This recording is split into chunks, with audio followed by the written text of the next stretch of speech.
and to improve the future of this beloved country of all of ours. You are here because, like all the rest of us, you are disillusioned, you are disheartened, you are ashamed of what the government of the Cayman Islands has come to.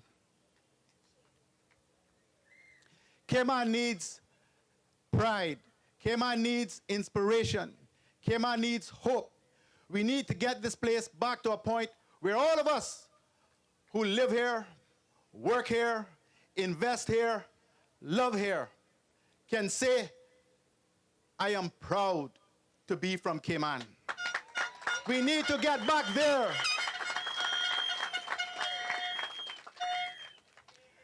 We need to get back there. We need to get back to that place where Caymanians can have pride in their heart again, where they can have hope for a better future for themselves and for their children and for their grandchildren, the way it used to be before the UDP rode into town. Ladies and gentlemen, I have no doubt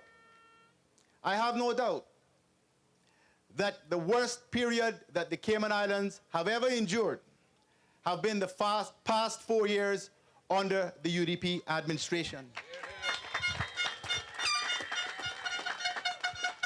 It has been a time of grave concern and uncertainty for everyone, where there's been abuse of power, where people's businesses are failing, the economy is stumbling, there's high unemployment,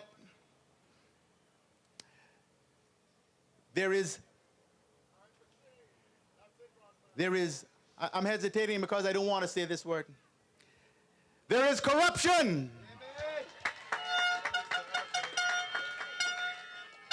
Never before have I known the Cayman Islands to have been at this point.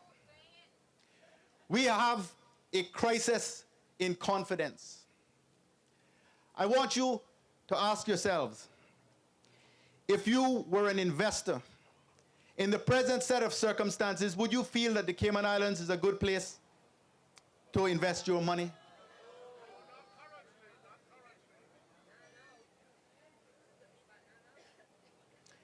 Ladies and gentlemen, the first task of the next administration, which with your help will be a progressive administration, is to restore confidence in the Cayman Islands again.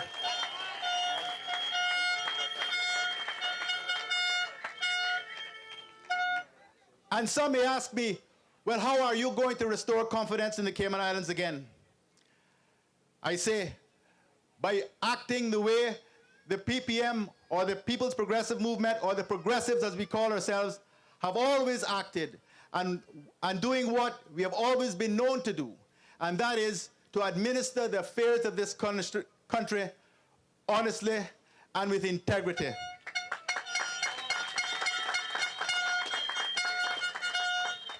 That is how we will restore confidence again. This is the party that introduced the anti-corruption law. This is the party that introduced the Freedom of Information law. And ladies and gentlemen, Lord help Cayman if we didn't have the Freedom of Information law to turn up some of the shenanigans that has gone on over the course of these past 4 years. And as for the anti-corruption law, all I can say to you is that the first premier of these islands faces 4 counts under the anti-corruption law. I don't think I'm going to say any more about that tonight. Ladies and gentlemen, one of the next things that we have to do is to make peace with the United Kingdom government.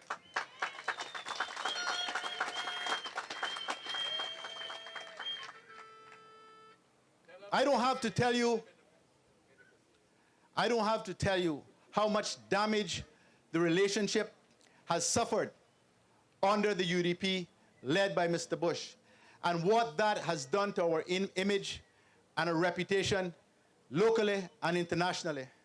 The reality is we have to have a good working relationship with the United Kingdom government. Otherwise, we can't get anything done.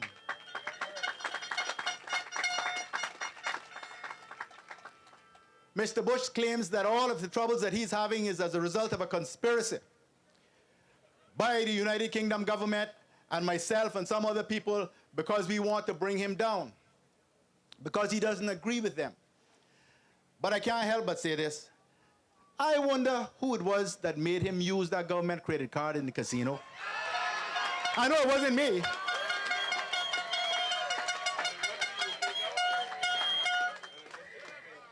And I don't think it was anybody from the FCO either. Ladies and gentlemen, we have to rebuild that relationship in order to move this country forward. I want you to appreciate, ladies and gentlemen, that it is things like that. It is confidence in the government. It is confidence by the UK in the government. It is confidence by investors in the government that will help us to get this economy moving again. Unless we get confidence back, nothing else is going to be possible. And that brings me, ladies and gentlemen, to the kind of people that you elect to represent you. We have a team of 15, the biggest team in the race. It has taken us a long, hard road and a most difficult struggle to get here. But I have to tell you that I am immensely proud of every single member on this stage with me tonight.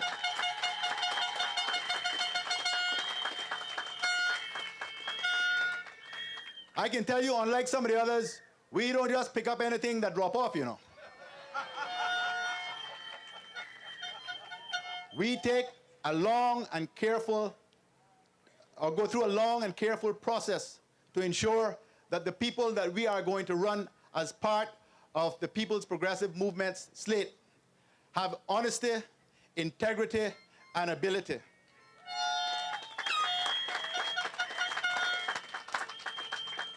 And you know what else?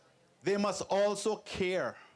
They have to care. Because I don't care how much education you have. I don't care how smart you are. I don't care how successful in business you are. If you don't care, you cannot be a good representative.